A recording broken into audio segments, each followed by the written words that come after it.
Have you ever wanted to guest on a podcast like this one that you're listening to right now? Well, you can. You can definitely do this by visiting a website called Podmatch, where you can sign up and be available for all different types of podcasts that you can guest on. Or you can even search for a podcast and say, I want to guest on your podcast. I think we'd be a good match. So if you want to do this, you can go to our unique link, which is joinpodmatch.com/reality, and you can sign up and do exactly that.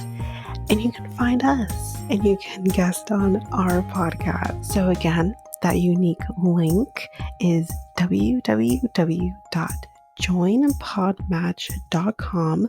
That's joinpodmatch.com/reality, REALITEA,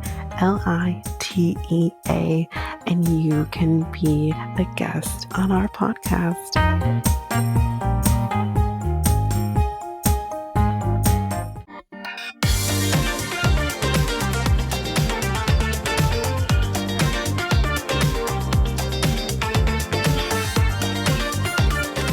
Welcome to Reality Tea Times 2, the podcast where we discuss all the trash reality TV we love to hate. I'm Tanika, and today we are going to be discussing B90. So,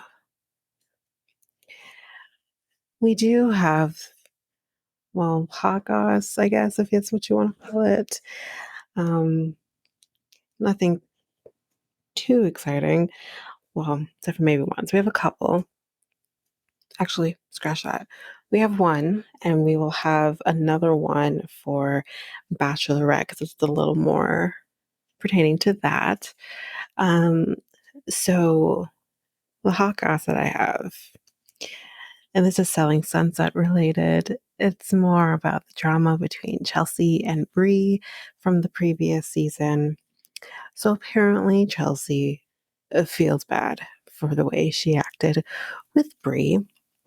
She says that I respect her, Bree, but I don't have a relationship with her. Very rarely do I regret something I've said, but I regret how my relationship with her started. So, yeah, that's probably definitely a good approach, is to feel bad because it was just a little too much. She also said, and we kind of did discuss this on the podcast for Selling Sunset.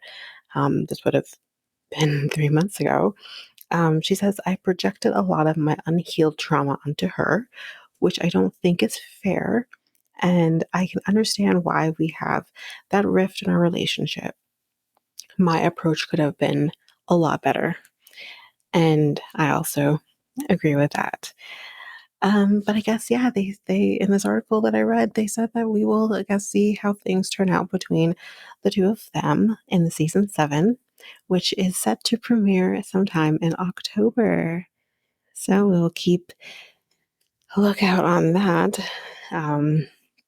for when that comes out. But yeah, until then, we have lots we could talk about. So let's get into the memes for B90 this week. So meme number 1. Dempsey said, no ma'am, no, you can live down the street.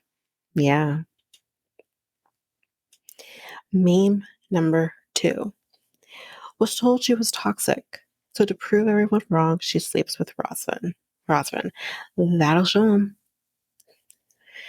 That's exactly what I thought as well at one point.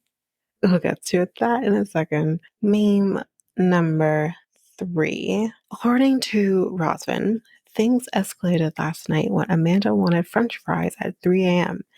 But Razvan told her the hotel restaurant was closed, and Amanda told him another guy would have gotten them for her. Now that's just fucking privilege. You need to have french fries at 3 o'clock in the morning? No, you don't. Meme number 4. Sheila's house is being held together by termites, and Kimberly on 90 Day Toe is throwing daily tantrums because her bathroom has no door. Way to put things into perspective. Me number 5. While touring the castle, Razvan offered Amanda his shirt to wipe her sweat, and she responded with, "Any excuse to take your shirt off." Huh. Me number 6, I think, is what we're on. Tyray and Carmela took a selfie together that Tyray then sent to Christian. That's fucking baller. I have to give him that. Meme number 7. Jasmine booked the cooking class as a surprise for Gino so they could try cooking together again with the quote unquote proper equipment.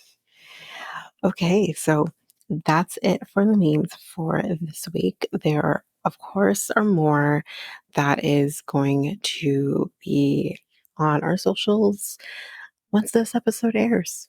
So, the reason that we are here, B90, Season 6, Episode 11, titled, "For Fuck's Sakes, St. Elmo's Fire." You guys over at My Sharp Productions, please stop it. Stop it. Anyway, we're going to start with Amanda and Razvan. We had a lot with these two this week.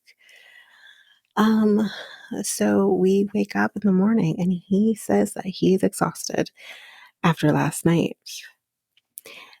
And then Amanda tells us that the last few days have been good between the two of them. And they stayed up all night and had sex all night. I'm shocked, y'all. I'm so shocked she actually had sex with this man. I'm shook. I didn't think she actually would do it, but here we are. He asks if she wants another ride. That would have got me. I'm like, yes, please. Let's do this. Well, of course, there's cameras, so I mean, not those kinds of cameras. Anyway, let's move on. She says that it was really difficult to hear from Deanna, that's the name right, that her relationship is toxic and she wanted to do better. And I said, so let me get this straight, Amanda. You fuck this guy to prove a point? Why am I not fucking surprised? Anyway, she thought it would be hard to be with someone after Jason, but she says it wasn't that hard. It wasn't hard to have sex. I'm sure. Never mind. So, um, they are going on a trip on our favorite rocket ship, to Dracula's castle. Y'all, I was super excited for this. I'm like, oh my god, let's do it. Show me Dracula's home. Let's do it. Um, so Dracula's castle is in Brazov. I hope I'm saying that right. Um, so he tells us that he decided to postpone the music video until after Amanda leaves because he recognizes that she was uncomfortable with the idea of him kissing another girl. And he also just wants to spend as much time with her as possible because they only have a limited amount of time together before she goes back. So they are now going to the castle. And when they get there, he asks her, "Are you scared?" Because y'all, she walks into a fucking restaurant and she's scared. She walks into a forest and she's scared. But she's at fucking Dracula's castle. Whether obviously Dracula is not real. Forget it. I know this. I'm just fascinated. But you're scared of things that are not meant to be scary, but then you're at Dracula's castle and you're not scared. All right. Make that make sense. Anyway, They end up racing up the hill to the castle, and I was shocked yet again because, guys, she's actually laughing and having fun. I have not seen this woman crack a smile yet. And she's smiling and she's laughing. And I'm like, oh my God, she has a personality. Who knew?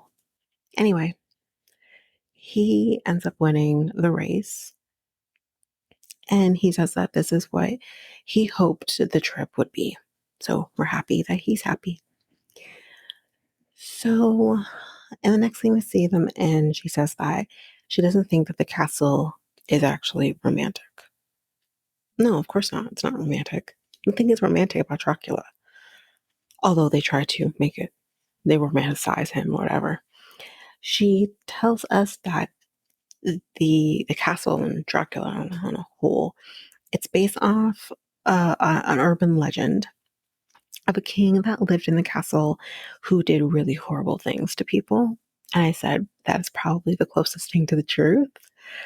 Um, and she thinks that the idea of it, though, of them going to this place, that's what's romantic. So I said, okay, I can, we're doing very good here. Then they go to a torture chamber. Okay. And we see what is called an interrogation seat. Now, guys, for those people who didn't watch this episode, I will be posting a picture of not only the interrogation chair so y'all can get a real good view of this, but I'm also going to post another photo that was shown on the episode.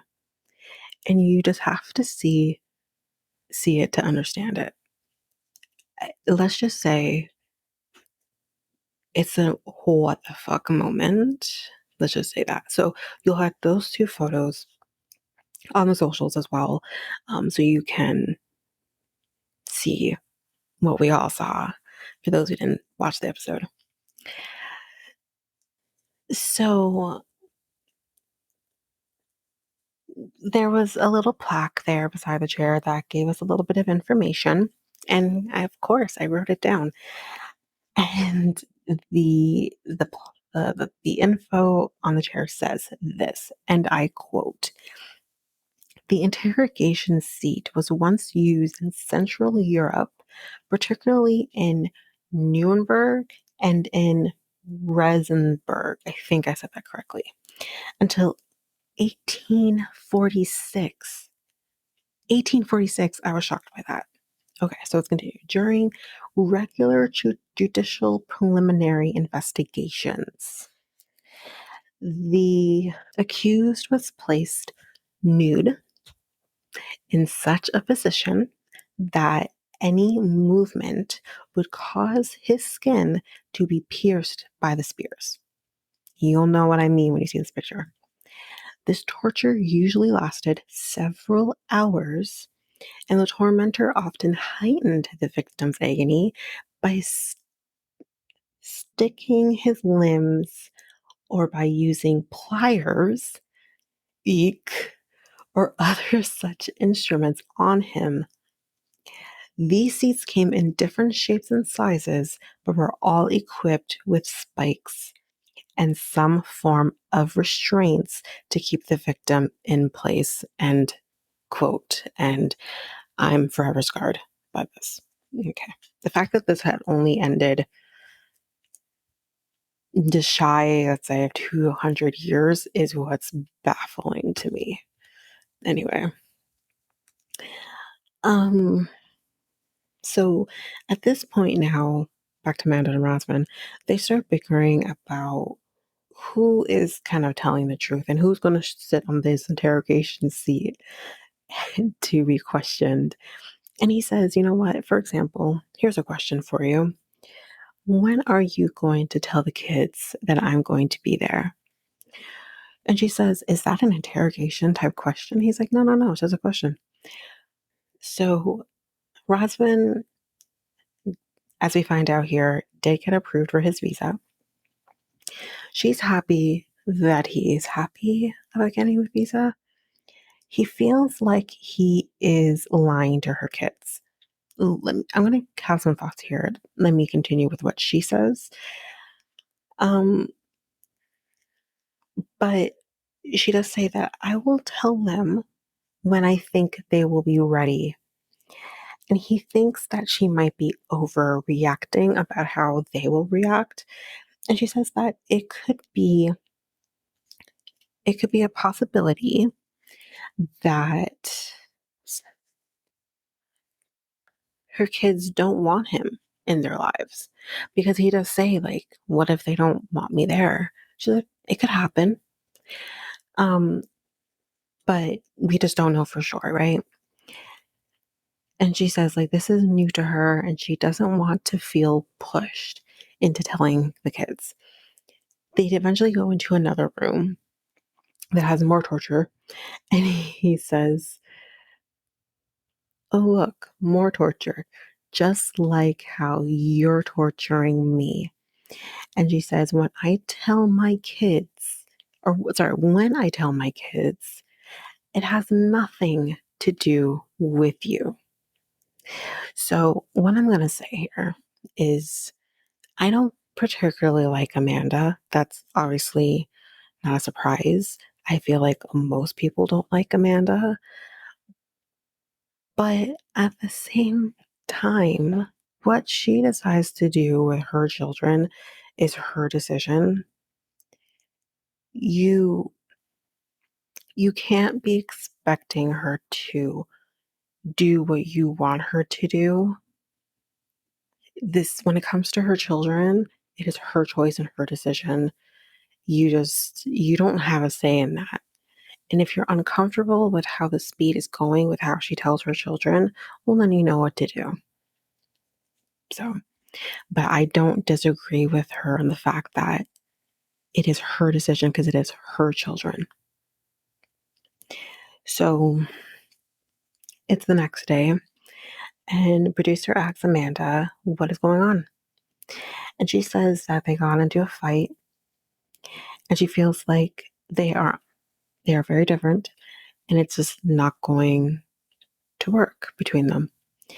She then says that she asked him, what is his plan for when he comes to the States?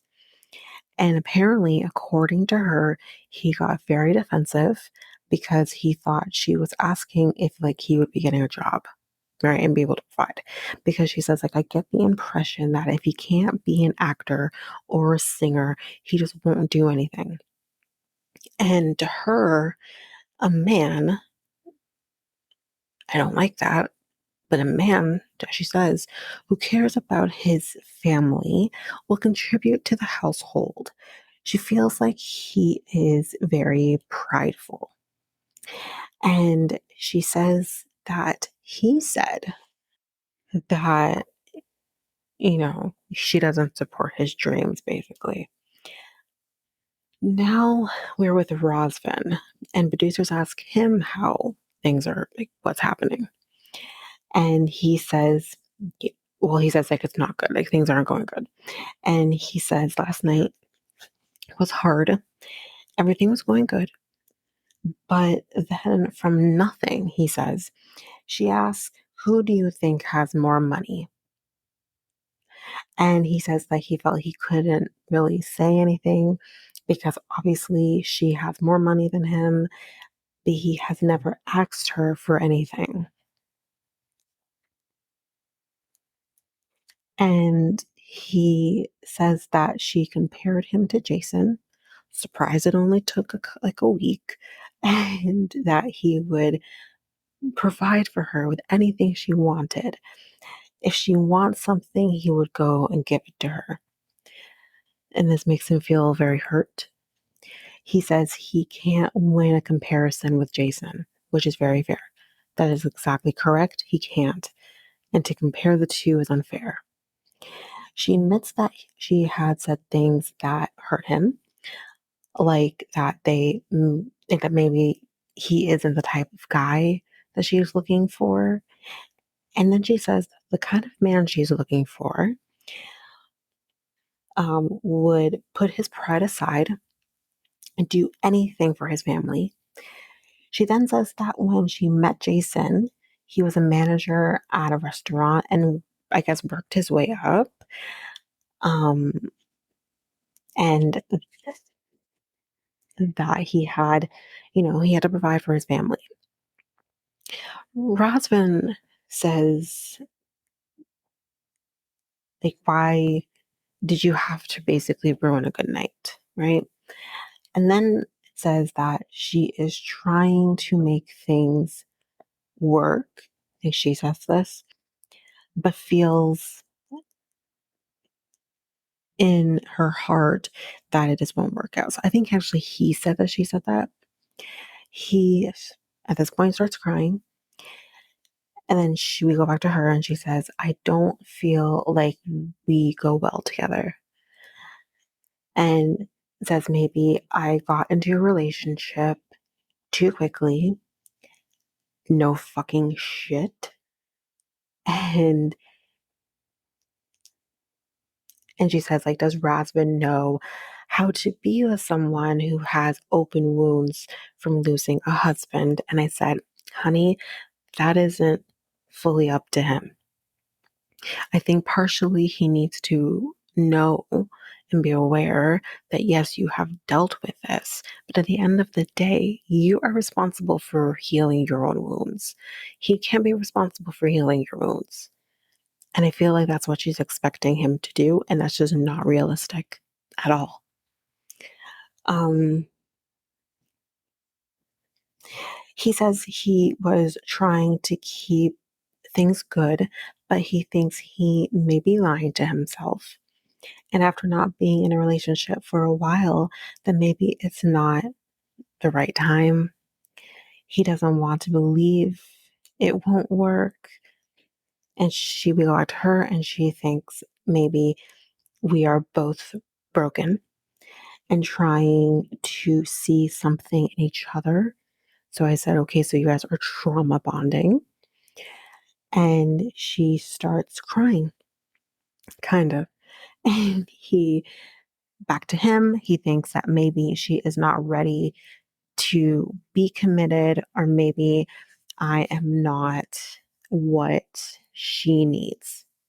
And he says, is something wrong with me? And I felt really horrible for him this moment because I'm like, nothing is wrong with you. There's nothing necessarily wrong with her. She's just not going about this the right way. But he says, in the right relationship, you wouldn't feel like that. And I said, amen.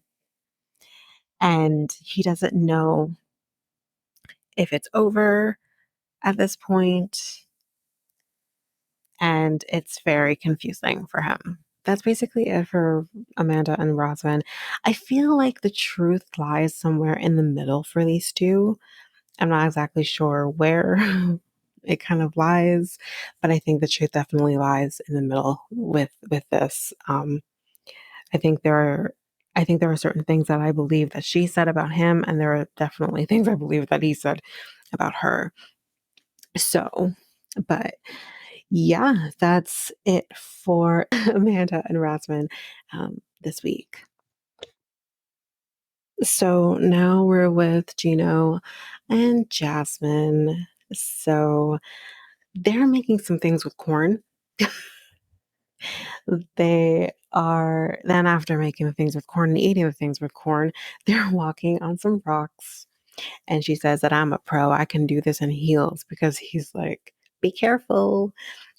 So they walk up to a waterfall and he says he could take a shower here. Just give him some soap. And she says that it's kind of cold. And in his own moment, we kind of see here that he says that they still have issues to resolve, like her issues with his family. And they are going to be squatting on a rock and call Dana. So she feels very anxious because she wants his family to like her.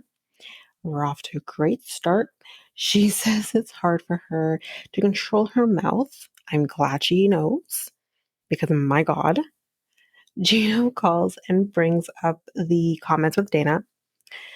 And Dana says, I know how much you love her, but I don't know her. And I don't know how much she loves you. I have doubts. And I said, just because you don't know her doesn't mean she doesn't love him. Like, that's not an argument, sir. I was very confused by this. Anyway. Um, so Jasmine says, like, what doubts do you have? And he says, at that time when I did those comments, I had doubt because you do all of these great things. You have facials, you get work done, you get your nails done, you get your hair done. So I'm like, you're getting all of these benefits. And, you're living your best life. And could you really love Gino? Like, is this real? And I said, okay, so you're basically just calling her a gold digger. Just call it what it is, And Jasmine says that the only person I have to prove my love to is Gino. And I said, that is very true. And Dana says, all I hear about are the arguments. That's Gino's fault. If Gino can't talk about the good, don't talk about the bad. Although there's not a lot of good. Is that love, Dana says. And Jasmine says, yes, we argue, but he's a grown man. He doesn't need a babysitter. And I am sick and tired of the assumptions. So Dana says, I wasn't trying to interrogate you. It's not my business. And do what you want. And it's kind of a very flippant apology, in my opinion. And then Jasmine's, because she says, I don't really buy this apology. And she thinks that he just thinks that she's an opportunist and a gold digger. Gino thinks that, Gino then says, thank you for talking with us, Dana. And I am happy you guys could, talk some stuff out. And Jasmine gives him this look like, what are you talking about? And I agree, Gino, what are you talking about? Gino says that he kind of hoped that they could have resolved things a little more, but Jasmine just won't let it go. And I said, well, Jasmine didn't start this. Your cousin did. So, and he didn't really apologize. It was very flippant. Anyway, they say goodbye. But as one of them, I think it was either Gino or Dana, say goodbye to each other, Jasmine just hangs up the phone, made a goodbye. And she's like, oops.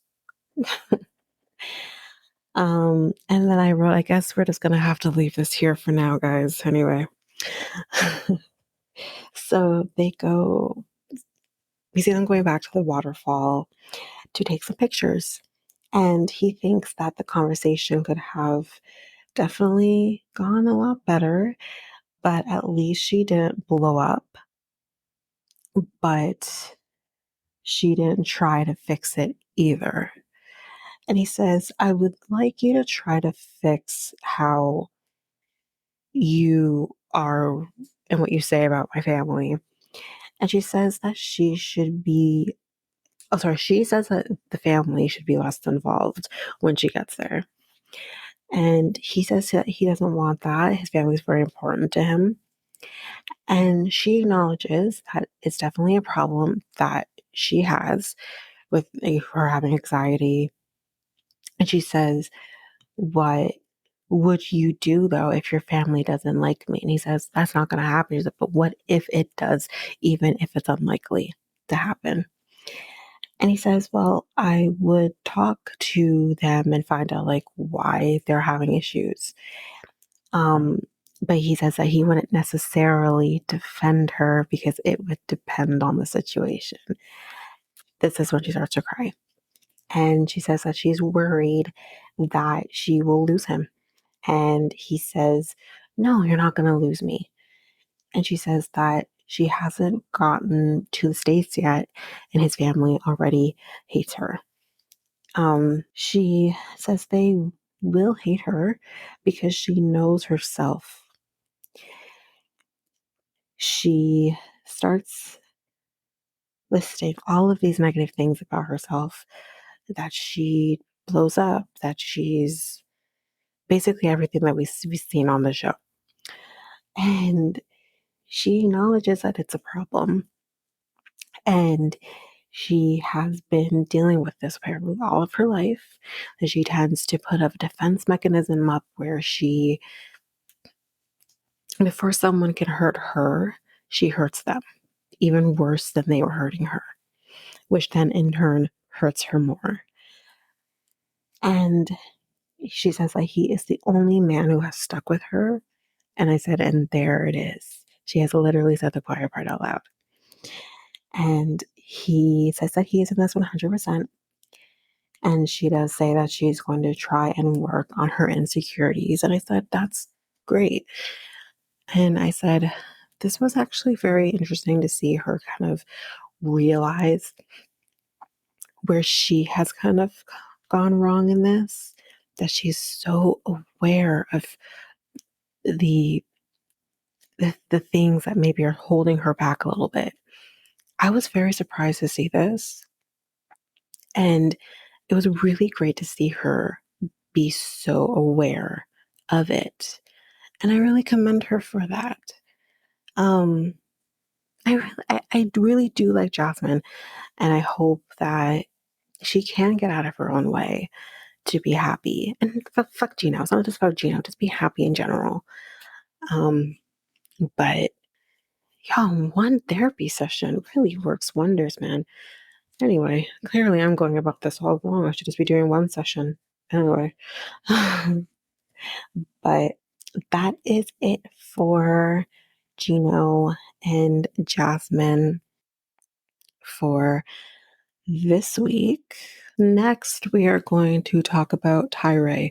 We're going to just get through this really quickly because I could care less, as I've been saying. So we're still waiting, okay? And he does kind of say, it's the face that he loved, it's not the person he's been talking to. And then in walks Carmela. She puts her glasses on because she says, I need to see him. And this is really weird for both of them. Obviously, it's a real mind fuck, Tyray says to the cameras. And he then comments on how nice she looks.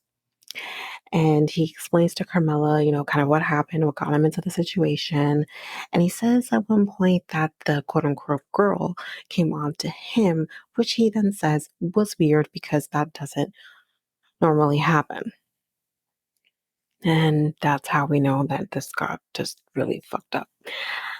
He says coming to meet her was hard. Going to meet the real Carmela was hard because of the photos, obviously.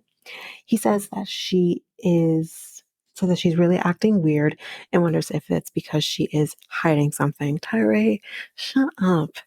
Good. He then asks whether or not she knows anyone named Christian from Barbados. And I said, first of all, Christian's not his name and he's not from Barbados. Let's continue. Back to the question now. She's not involved, okay? Spoiler alert. We all know this. She is a victim, just like Tyray is. He says that he is no step closer to finding out who this is. You never will. He wants closure. And I said, you got the closure from episode 1. You just refused to look at it. And he says that talking to Carmela is a reassurance that he needed. And then producers ask Carmela, why did she want to meet up with him? It's complicated, she says.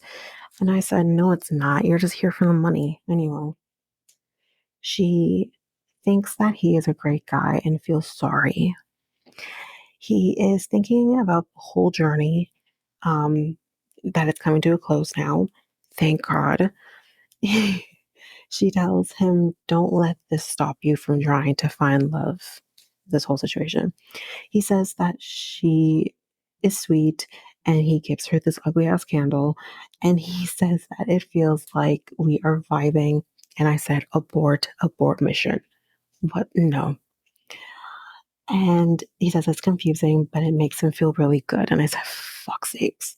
So she says, thank you for the gift. And then he asks, are you in a relationship right now? She says no. She's just worrying about her damn self. And he asks, would you want to keep in touch and stay friends? And he says he won't do anything weird. And I said, honey, you're doing it right now. And um, he says, I definitely want to come back to Denver. And he says, maybe we could travel somewhere. Where the fuck you traveling?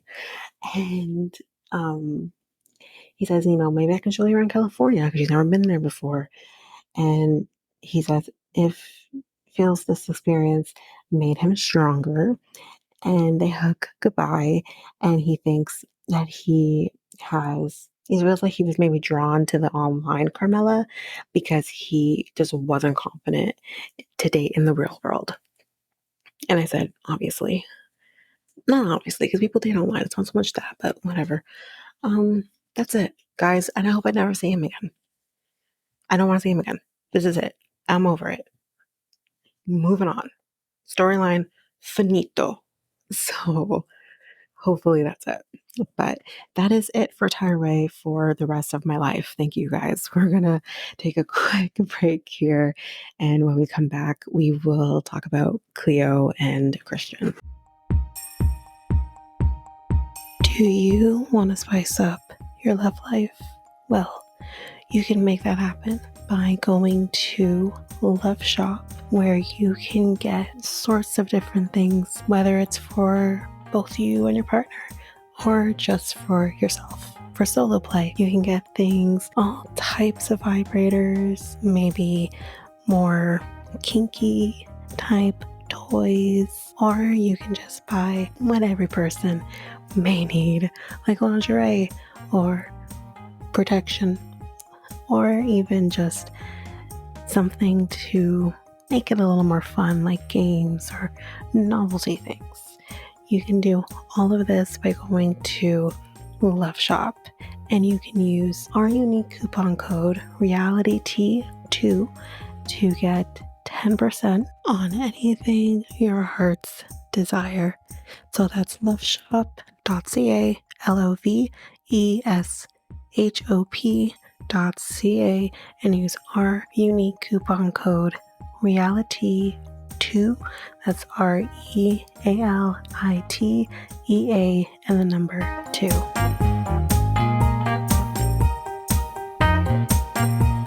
Okay, so we're back and we're going to jump in with Cleo and Christian. So we see Cleo is on her way with her friend Jane to the Airbnb, as we saw last week. And we go over to Christian, and he says that he's feeling deflated. And he says, from his point of view, kind of what happened. And we kind of already know this, but what he does kind of say is, when Cleo called him, as we know, he says that she said he was manipulative, that he was gaslighting her, and she also called him a psychopath.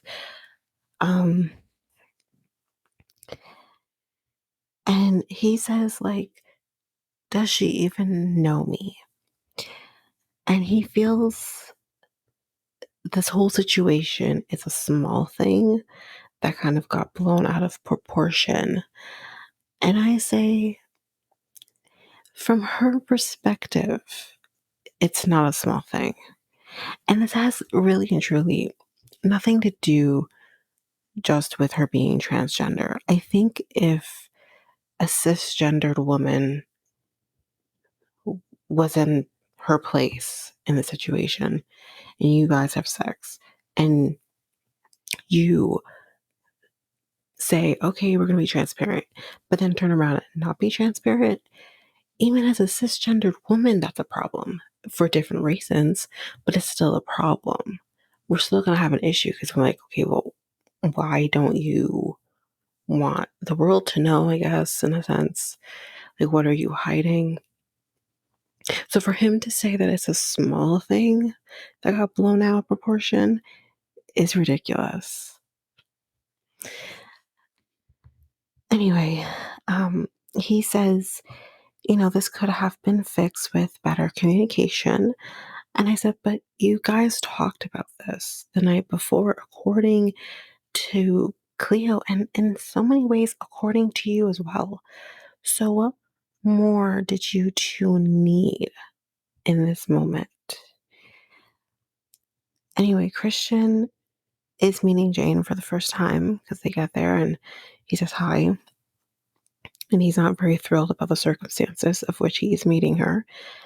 And he says that he feels like he isn't getting a fair shake at the moment because it's kind of two against one.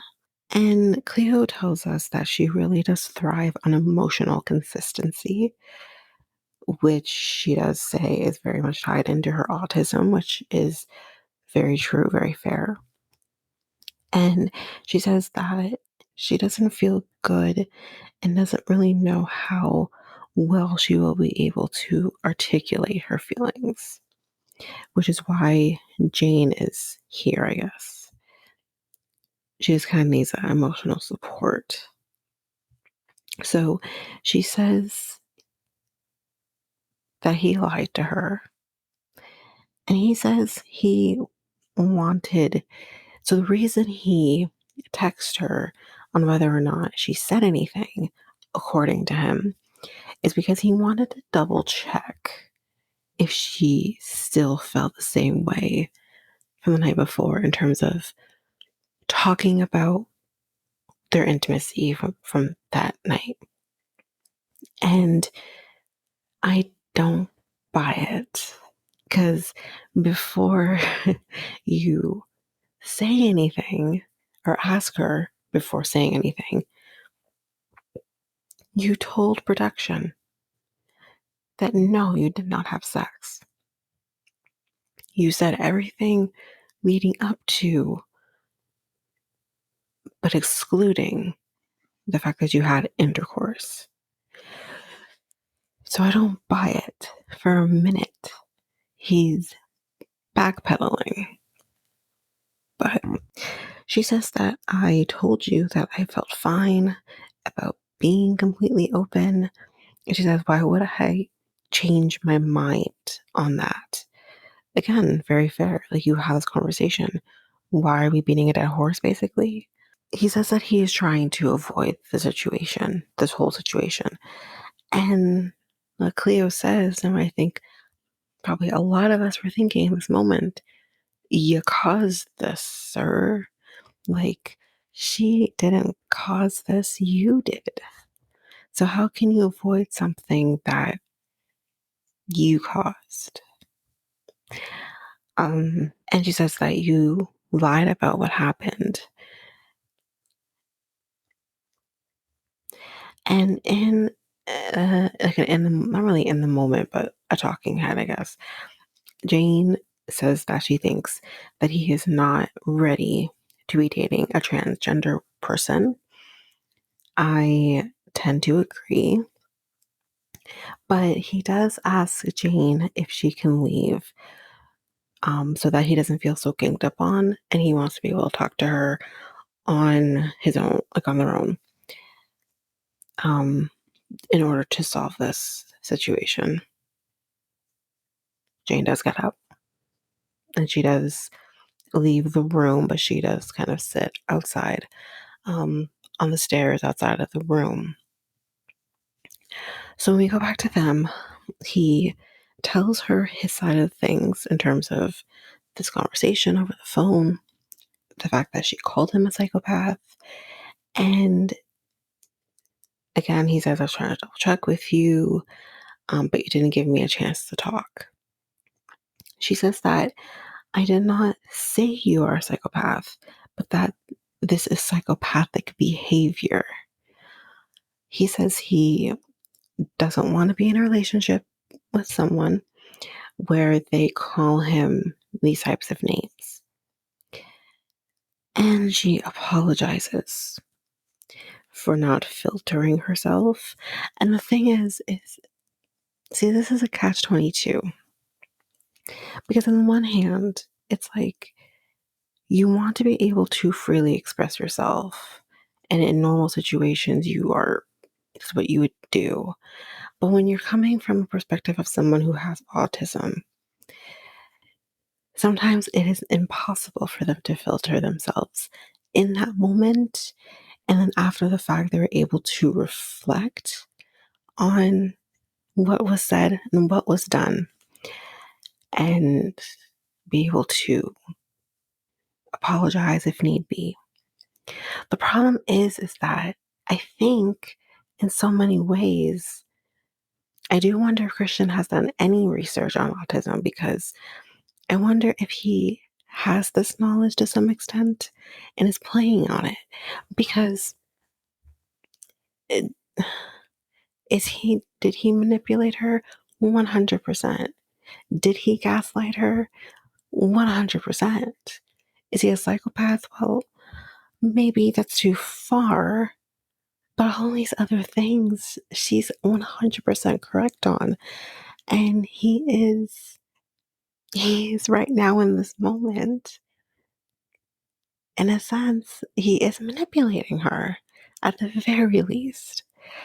And that was what was so hard to see in this moment with this episode, was him literally manipulating her in the moment and her not wanting to lose this opportunity with him, this relationship with him, and kind of giving in a sense. So it was tough. She says that she doesn't understand why he would hide that they had been intimate with each other. She thought that maybe he just isn't ready to be with someone who is transgender in a public way. And he says that he could care less about what society thinks. I 100% agree with him on that. I don't think he's lying. I don't think he gives a shit about what society thinks. But then he says that he admits that he let what his family thought about this whole thing influence him and how he felt. And I said, that's it.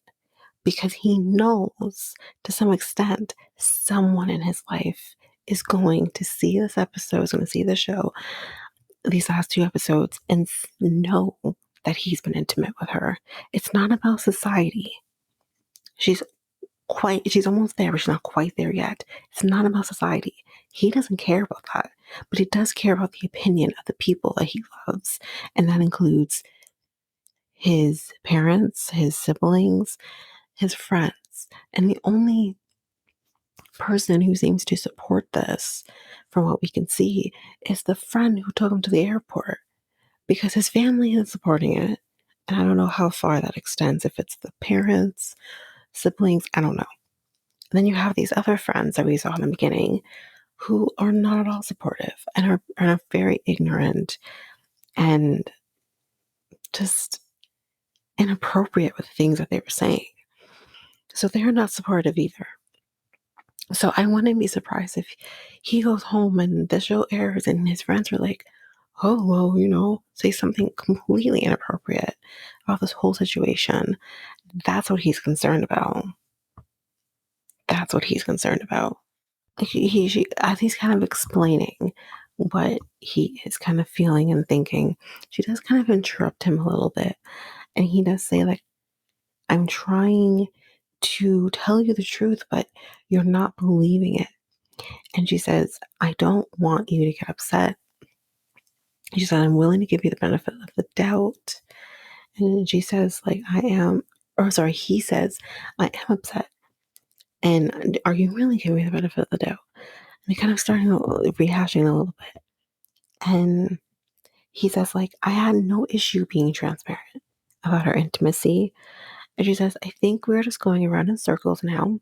I already told you that I'm willing to give you the benefit of the doubt, but I feel like you're not listening. And he says, are you? Because I don't think you are. And he says this was, really tough, but this could help with their trust issues. And they do hug in this moment. But she says that she's still confused, but she is trying to keep the peace so that she doesn't lose him. And yeah, I don't know. You shouldn't have to keep the peace just so you can keep a man or anyone, really. If you have to do that and not be your authentic self, then what's the point? Um, so Jane does come back in, and he says to her, like, I would like to, start over with you. Like, let's go out and get like a coffee or a pint or whatever. And Jane says, yeah, of course. And but she does leave. Cleo walks her out. And Cleo says that she feels bad for him about all of the questioning, which I'm like, but why do you feel bad? You shouldn't feel bad. You should be questioning him because you guys had a conversation and an agreement, and he backpedaled on that agreement. Jane, like the rest of us, feels he was just very aggressive in his defense of himself, and I agreed. Like, again, for those who didn't watch the episode and didn't see his interaction with her, it was, yeah, he was definitely very aggressive in how he was coming at her. He kind of was, I don't want to say attacking, but he just, yeah, it was very interesting to see mm, I personally wouldn't have felt maybe safe in that moment. Um, just how he was acting with her. It's not like he was going to hurt her or anything like that. It's just he was on a high level the entire time and just wasn't coming down until he felt like, okay, she's believing my bullshit, so let me come back down. That's how it felt. Um, and Jane basically tells Cleo to be careful. Um, and she also says that she feels for him that being right is what's most important. And again, I know Dr. Phil is controversial. I know this, but I think one of the things that I've learned from him, and I apply in my relationship is, do you want to be right or do you want to be happy? And sometimes being right doesn't make you happy, but being able to talk and compromise, not so much compromise, but be able to hear each other out and realize where things need to be fixed and whatever, and you can hear both sides of the arguments, is what's helpful. Kind of like what we're seeing with Gino and Jasmine right now. That's the best approach. Wow. But yeah, that's it for Cleo and Christian for this week. Okay, so next we're with Statler and Dempsey. So we see Dempsey coming back from work, and she is calling Statler's name, but of course, if you remember from last week, Statler is not in the trailer. But she does find the card that Statler left, and the card says, "I hope you had a fabulous day!" Exclamation mark. Let's have some fun, smiley face. Your first clue is in the field outside your front door, and the hunt has begun. XOXO Statler. So she goes outside looking for the clue, and she does find it. And the second card, it reads, "Good job finding clue 2. Don't open your gift, but bring it with you. Your next clue is with the wood in a bag. Go to it, you should." So Dempsey does find the next clue and her gift, and that says, "Meet me under the stars and grab your warmest clothes. I want to kiss you in the dark and roast some marshmallows, and you are all I desire. So hurry to the fire." So Dempsey says that the unknown is making her very nervous, and she hopes that it's not a proposal because it would be too soon. And I said, well, it's not a proposal, but yeah, it's definitely something. So it's nightfall now, and we are with Statler, and she's nervous to be asking Dempsey if she can move in, because she's scared that she won't agree. So she feels like she's at a rose ceremony. So, guys, we have a little crossover with her Bachelorette episodes. But she feels like she's in a rose ceremony because she's holding like a bouquet of roses. And she says it would really suck if Dempsey didn't agree with her moving in, because it would mean they're not going as well as she thinks they are.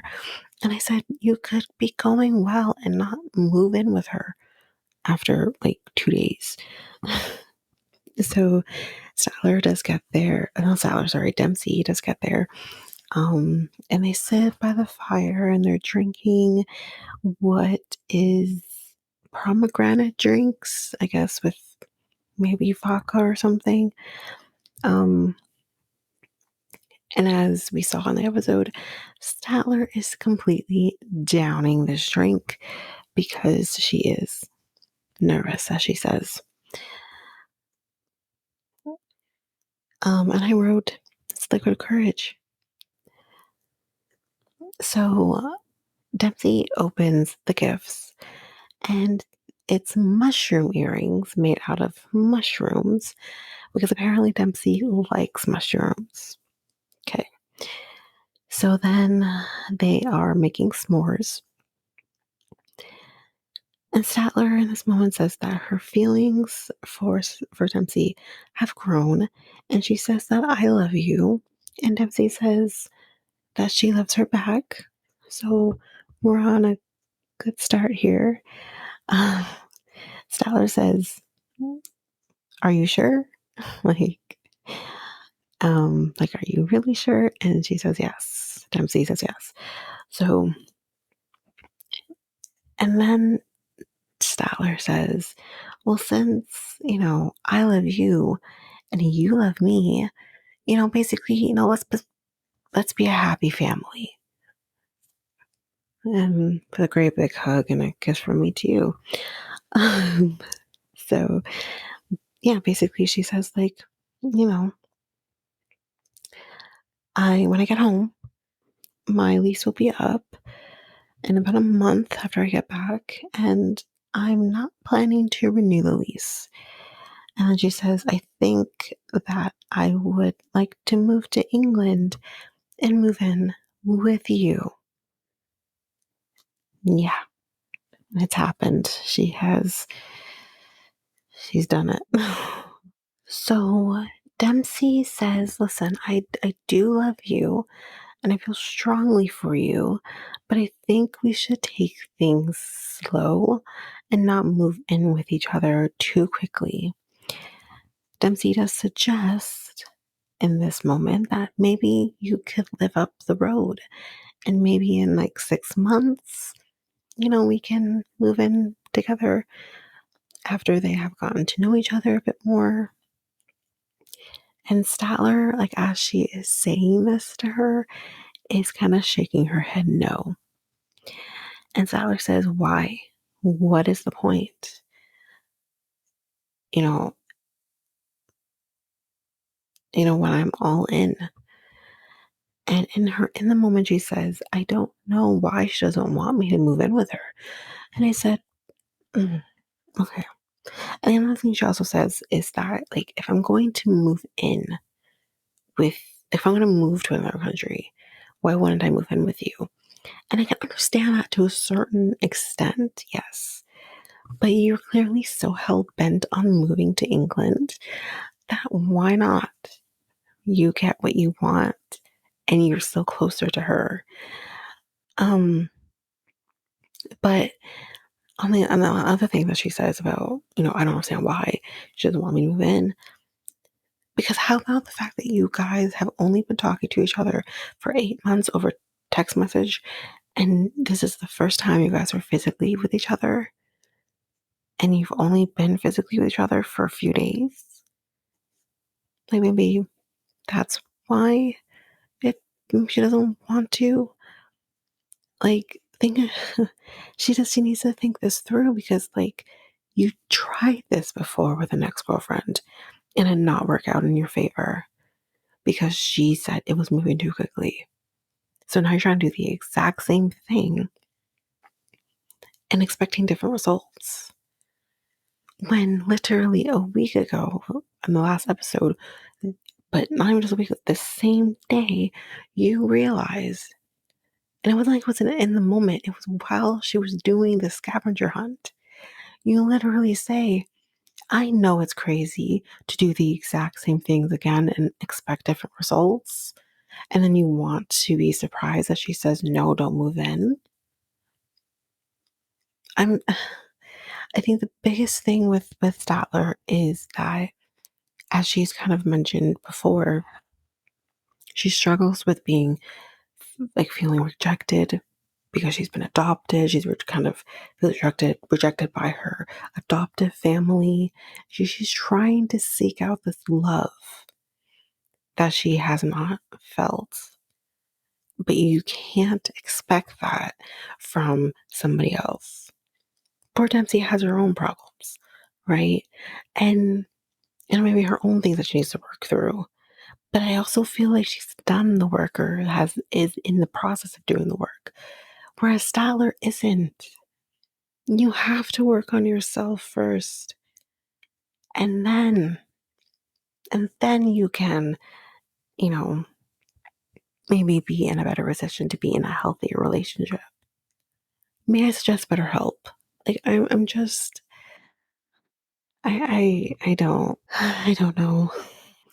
So she questions Statler that she feels like it's okay for her to move to England and live separately, but not live with Dempsey.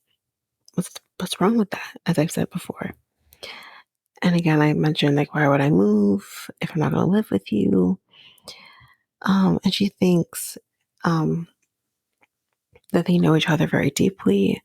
And I said, maybe, but again, for Dempsey's reasons, she does not want to move quickly because she has in the past and it not work out well for her. And you're trying to move quickly.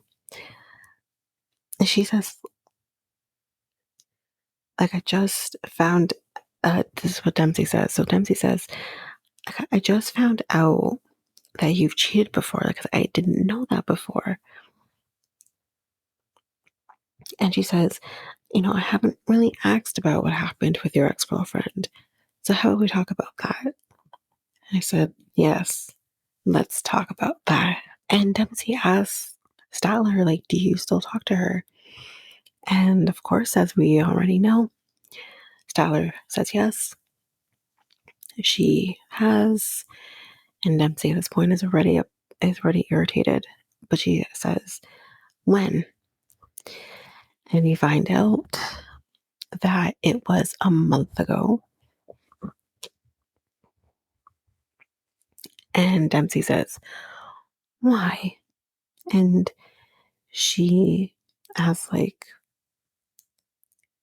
did you want to see her? And Statler says, like, I'm not hiding anything from you. But Statler does tell Dempsey that she told her ex-girlfriend that she was going to be coming to England to meet her new girlfriend. And then the ex then asks if she could pick her up from the airport, which we didn't know. But what we didn't know was that the ex then asks for them to stay in a hotel together in order to get closure. And I think all of us, along with Dempsey, says, closure for what? And Statler doesn't know. And Dempsey says, I feel sick. So I think it's safe to say that the ex didn't want quote unquote closure.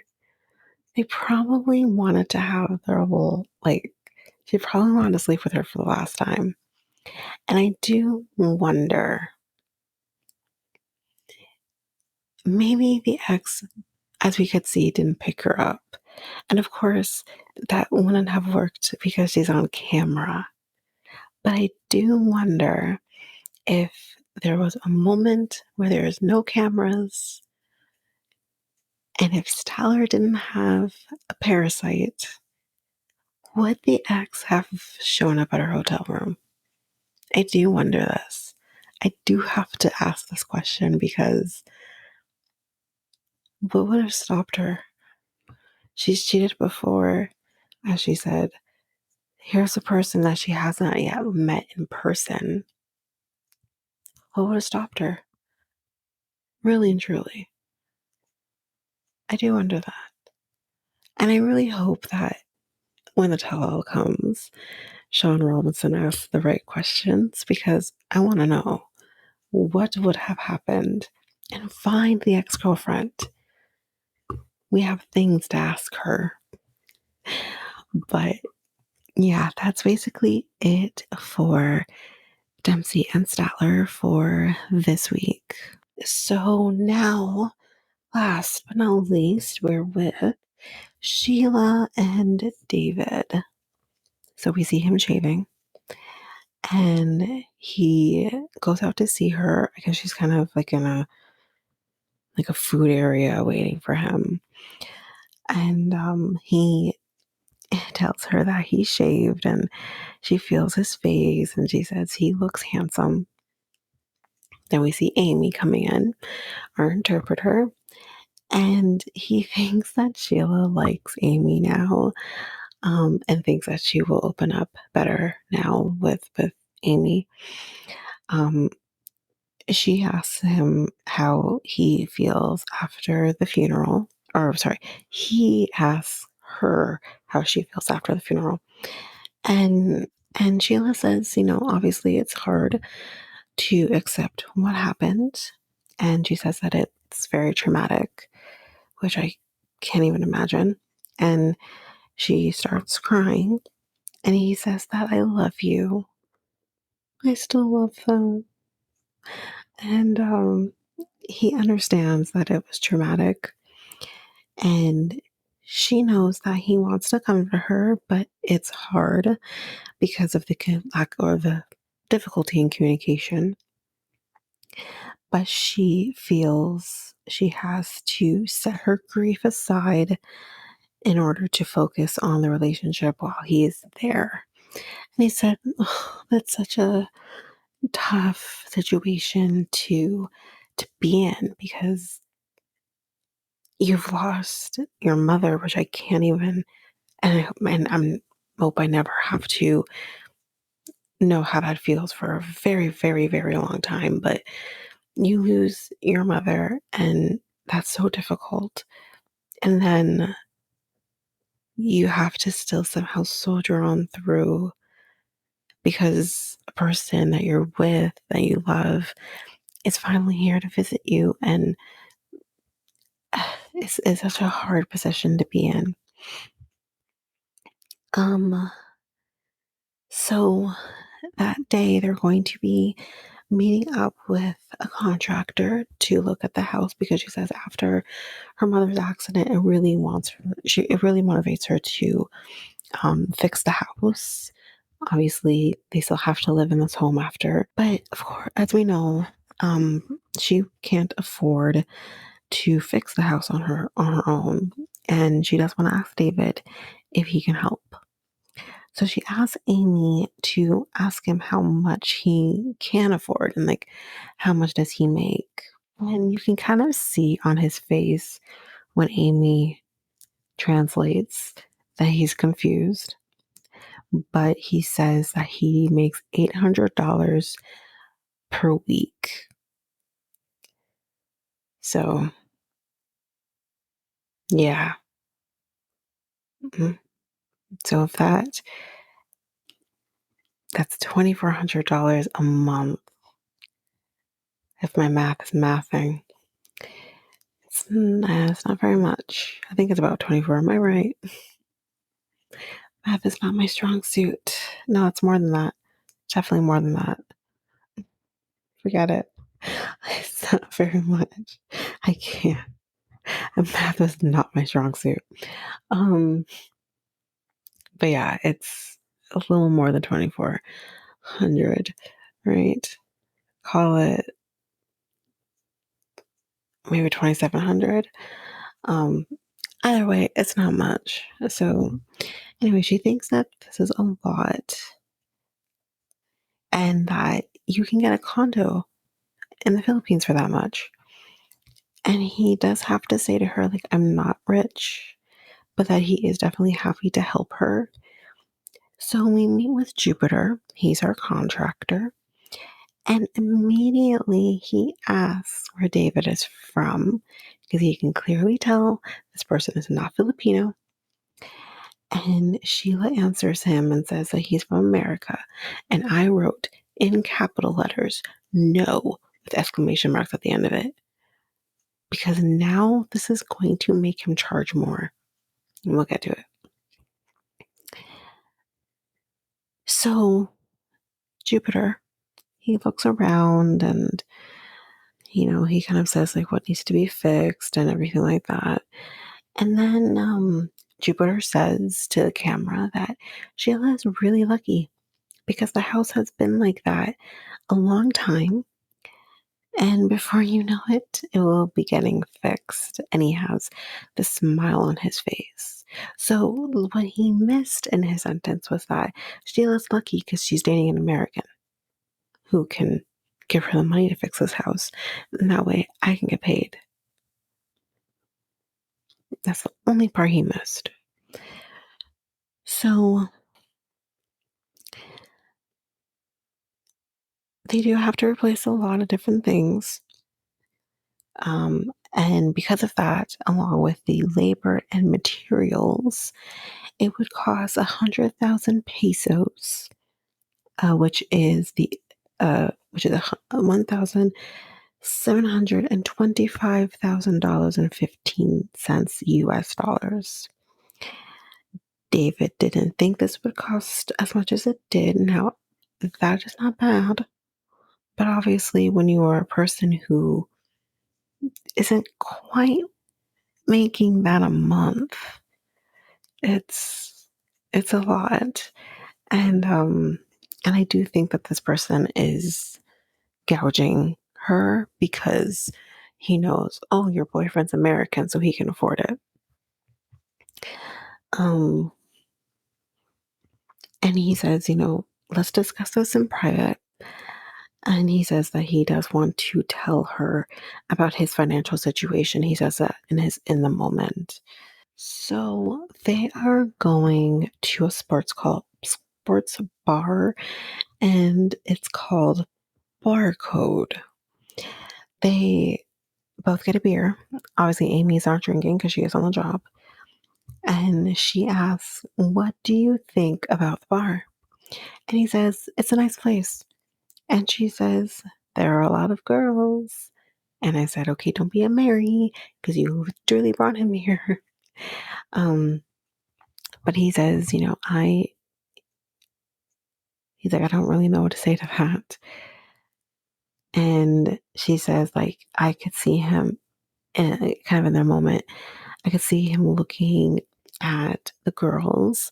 And he says, no, I was only looking at their faces. He wasn't looking like them up and down. So back to the bar, they are talking about the house. And she asks, how would you get the money? And he says, I can't pay for it all. He says he works 2 jobs and it's still hard. And she says that I am embarrassed to be asking him for money because she feels like, I'm not working. Um, and I guess she feels like she should be and she wants to be. And she doesn't want to be asking him for the money. But she does say that she has no one in her family who could help her with this. And he says, what if I give you money? Like, would that allow you to be able to find a job so that you can contribute to the repairs of the home?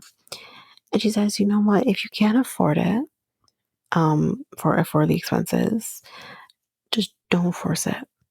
And she feels like he might, like what she's mentioned plenty of times now throughout the show, that her fear was that she just didn't want him to think that she was using him for money. And she says, like, I feel like that's like maybe what you think. And he kind of hesitates a little too long and says, no, like, I don't think you're just with me for the money. And she does say that she doesn't want his money.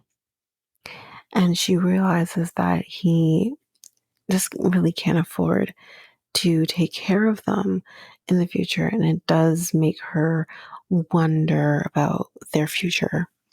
And he knows that things are tough, but he says that we will figure out a plan in order to fix the home. And I mean, there's not really much here to talk about with them more than just saying what happened in the episode. Again, I still love them. Of course, I did talk about Jupiter and that whole situation with that because I think that guy is definitely gouging. But in the end, I mean, the core of it all, I love these two. Amy's kind of in the mix now, and I kind of love her too. So, um, in a mix in a different way. But yeah, I think that's it for David and Sheila for this week. So now we're going to talk about next time on. So we see David is kind of bonding with her son, John Real. And we find out that John Real does not want to move. That kind of poses a problem. Um, Statler doesn't know if they're still together after the night before. We see Violet and Riley. I haven't seen them in a couple of weeks. They're meeting up. And he brings flowers for her. And she tells him off basically by saying, like, you didn't protect me. You should have protected me. You're forcing me to answer these questions. And then Cleo and Christian, they do a relationship chart. And it looks like initially everything looks fine, but apparently his chart shows that he lacks sensitivity. Duh. And this person says that maybe they won't work out. Like maybe they won't stay together. And Cleo is completely devastated by this.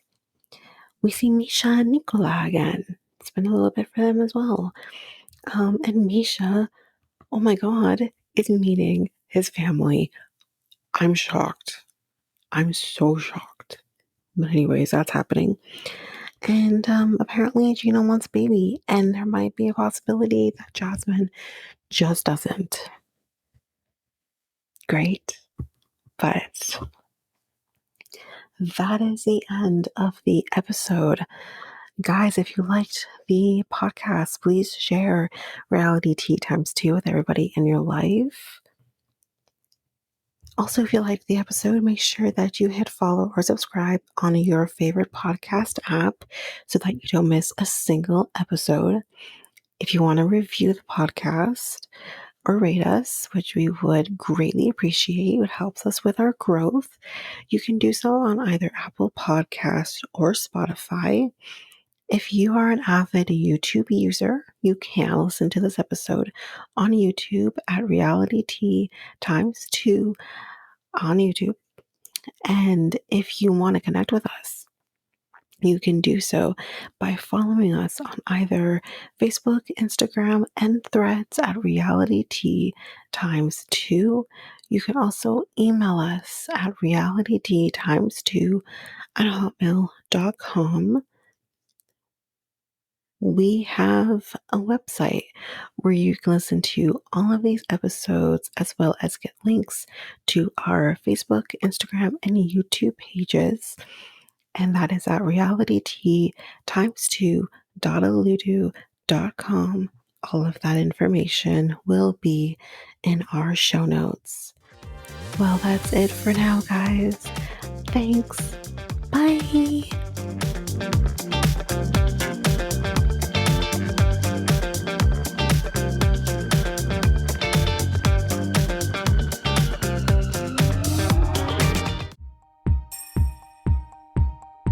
Have you ever thought of starting your very own podcast? Doing the research, I found something that would have made editing easy and seamless and makes the podcasting experience just that much easier.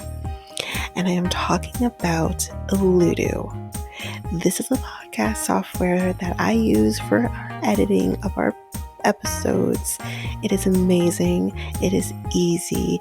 You're also able to get help from doing chats and getting the information that maybe you just need a little more help with.